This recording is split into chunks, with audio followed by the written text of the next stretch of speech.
Hello everyone, I'm Swati. I'm here with my new video on a new chapter that is data handling. In this chapter, what we are going to cover that is introduction. In that we learn about what is data handling and some important terms related to data handling.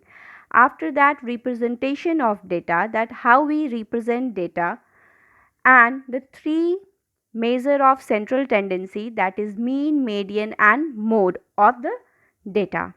Okay, in this video we are going to learn about introduction, that is what is data handling and some important terms related to data handling and representation of data. So let's start. Data handling, it means data plus handling. Data means a collection of numerical figures providing some specific type of information. Student, you all have a roll number. Roll number 1, roll number 2, roll number 3. And your teacher takes attendance every day in the class. Okay? Why the class teacher takes attendance every day? Yes, for keeping a record of your attendance, that is how many students are present and how many students are absent in a particular day. The all roll numbers are the data for the teacher, and the collection of roll numbers are called data. A collection of numerical figures. Your roll number is numerical figure, that is 1, 2, 3, 4, 5, providing some specific type of information. Specific type of information, it means the roll number 1 represents a particular student, roll number 2 represents another particular student. So it gives a specific type of information, that is data. Okay. Next, handling. Handling means how we handle data, that is representation of value of the data meaningfully to obtain information of the data. How we represent data so that we get a specific information of that data. Okay. In your attendance register, your roll number is arranged in ascending order, that is roll number 1, roll number 2, roll number 3. That is the representation of data. Okay. Here I have one example, that is marks secured by 10 students of a class is 10, 15, 8, 3, 12, 18, 12, 0, 12 and 10. These are the marks secured by 10 students of any class. Now arrange in ascending order. First we arrange this marks in ascending order, that is 0, 3, 8, 10, 10, 12, 12, 12, 15, 18. Okay.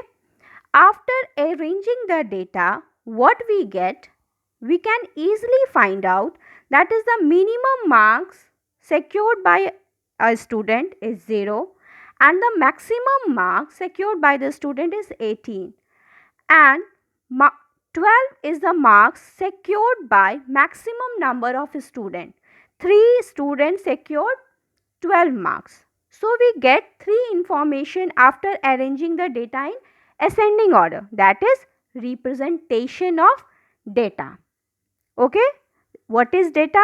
Collection of numerical figure providing some specific type of information, that is your roll numbers, marks secured by the student, weight of the student in a particular class, age of a student. These are the datas. Now we learn some important terms related to data handling. The first one is data, that we already discussed.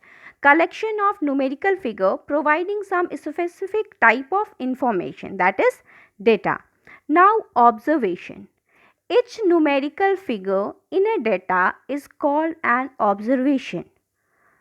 It means the roll number of whole the class is data, but roll number of a particular student is observation. Roll number 1 is first observation, roll number 2 is the second observation, roll number 3 is the third observation, and so on. It means each numerical figure in a data is called observation. Here I have one example. Number of children in 5 family is 20132. It means number of children in first family is 2, in second family is 0, third family is 1, fourth family is 3 and fifth family is 2.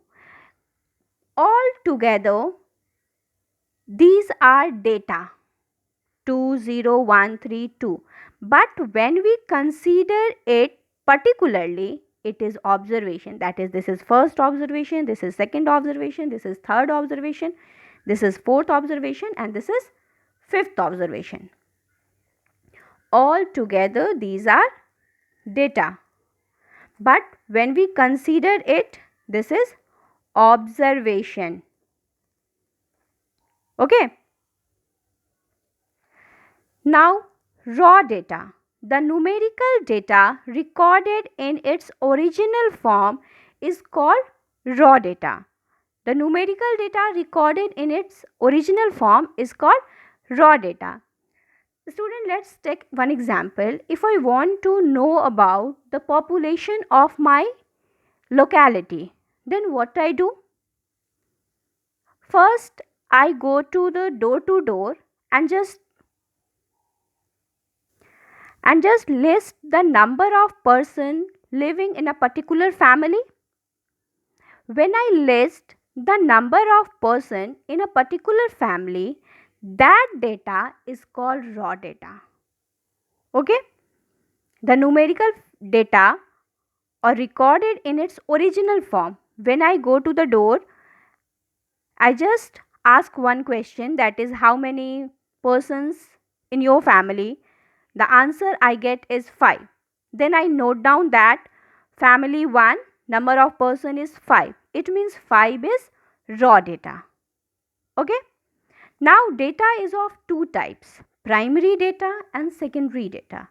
Primary data are the data collected by an investigator or by his her representative with a definite objective. It means the data collector or investigator have some aim for collecting the data. We are taking your exam, okay, and after the examination we all evaluate your answer sheet, and according to your answer sheet we give marks. Then what is the objective behind this?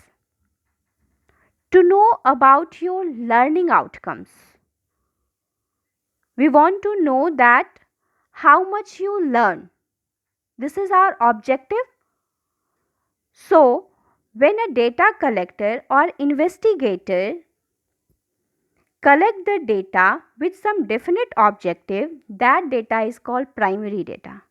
And the secondary data, data collected by someone other than the investigator without any objective, that data is called secondary data. Okay. Array. The raw data, when arranged in ascending or descending order of magnitude, is called array. When we arrange the data in ascending or descending order, then that arrangement is called array of that data. Let's one example we have numbers of children in 5 family, that is 20132.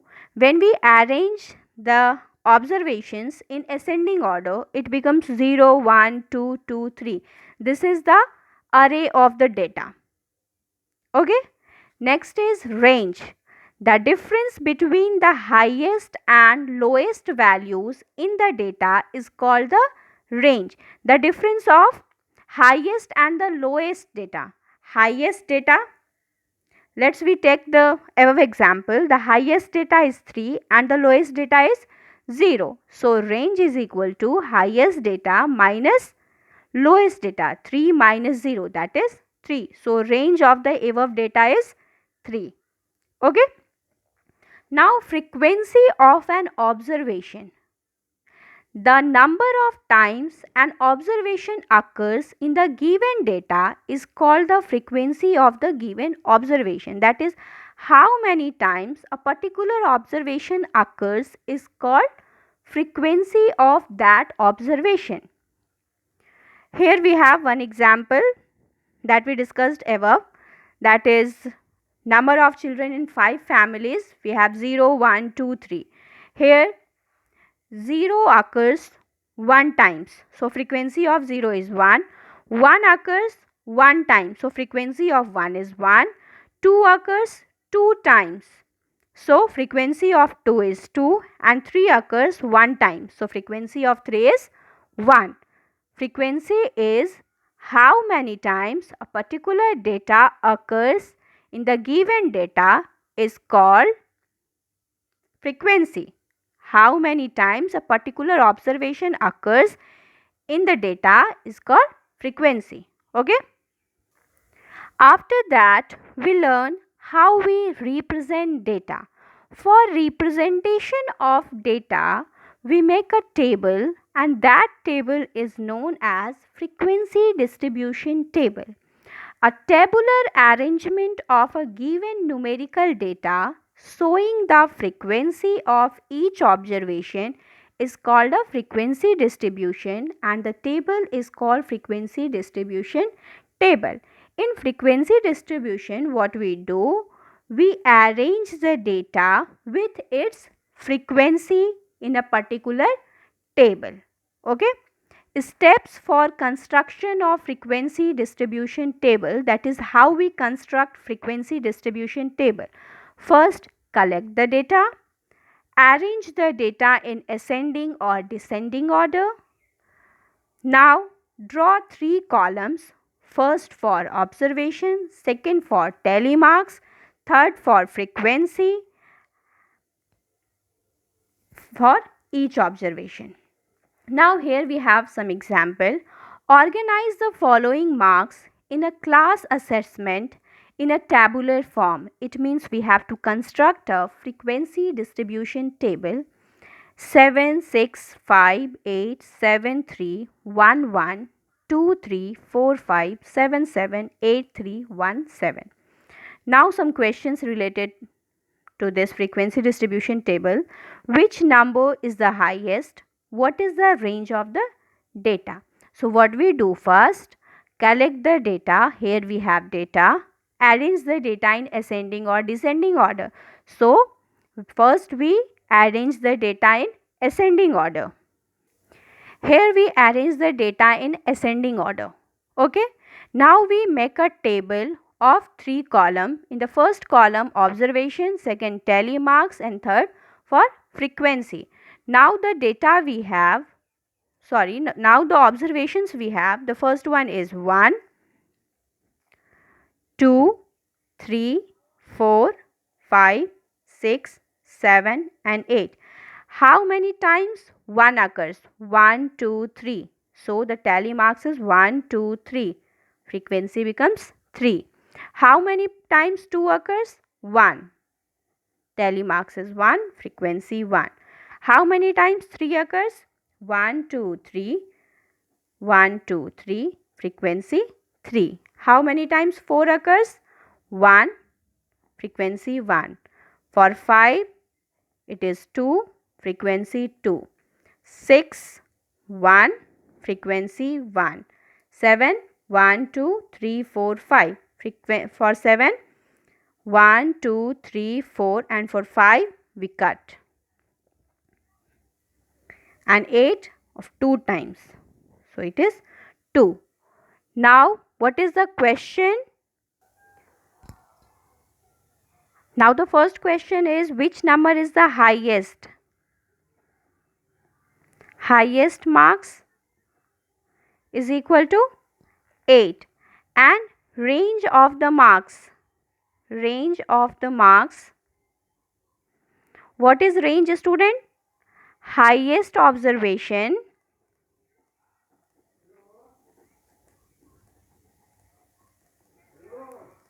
minus lowest observation.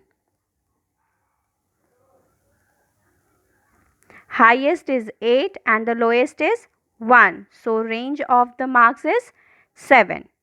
Okay, that's all for today. What we learned today, what is data handling, that is, in that we learned what is data and what is handling.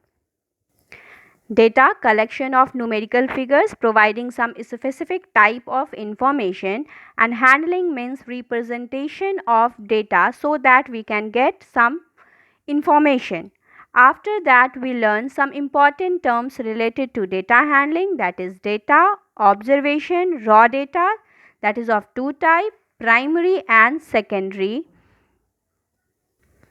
Array, that is when we arrange the raw data in ascending or descending order of magnitude is called array. Then range of the data, that is difference between the highest and the lowest values. And frequency of observation, that is how many times a particular observation occurs, is called frequency of that observation. And last we learn how we represent data, that is how we construct frequency distribution table. That's all for today. Now note down your homework.